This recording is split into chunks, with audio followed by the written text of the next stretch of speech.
Now we are going to learn about the Cobb-douglas production function. Cobb-douglas, two members. These two members alone, they found this production function. Actually, where they found means in the American manufacturing industry, they found how much input if you are, that means the capital and labor, if you are utilizing to get the maximum profit. That only they found in this production function, through the production function.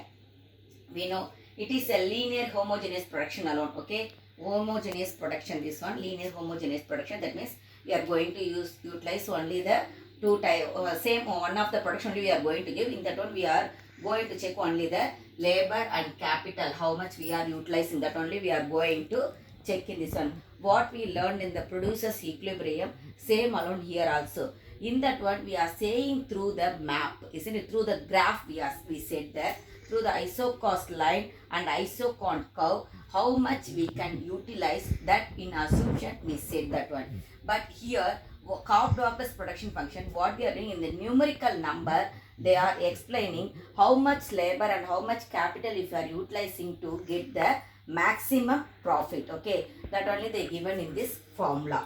The Cobb-douglas production function, it expressed in the Q equal to AL to the power of alpha, K to the power of beta. Q is the output. Okay, A is a positive constant. It may be 1, 2, 3, anything it may be, but positive constant.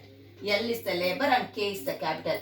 Alpha and beta, both they are the also positive fractions alone. That means a plus 1 and plus 2 plus 3 like that. That means the power only we are saying here. Okay, when alpha plus beta is equal to 1 means the constant return to scale. We are getting the constant return to scale. That means we are getting the maximum output. That when alpha plus beta is equal to 1 means we can able to get the maximum profit with the minimum level of the labor and minimum level of the capital. When alpha plus beta is lesser than 1 means there is a diminishing return. There is a diminishing return to scale. And alpha plus beta is greater than 1 means it is increasing return to scale. How we can explain this one means the production function. In this one we may say that the production function, it explained that with the proportionate increase in the factors, the output also increases in the same proportion. If that means what the production function, labor and capital only production. If it increases means the output also it will increases in the same level. How much we are input there we are adding, that much alone the output also we can able to get. And Cobb-douglas production function implies constant return to scale. That means constantly we can able to get the return there. Okay, if alpha plus beta equal to 1, that only they also said there. Okay, that means if alpha plus beta equal to 1 means definitely we will get the constant return to scale. That means how much we are input we are adding in the production, that much alone we can able to get the output. If you are adding one more of labor and one more of capital means same like that type of the production output alone we also will get. For example, I may say that if one of the labor and one of the capital, 1 unit of the capital, 1 unit of the labor we are utilizing and getting 100 units of output means when you are adding the 2 labors and 2 units of capital means you can able to get the 200 units. Okay, that alone they are saying. That means how much your input you are adding there, that much alone we can able to get the output. That alone they say. Cobb-douglas production function considered only the 2 factors. It considering only the 2 factors. What are the 2 factors?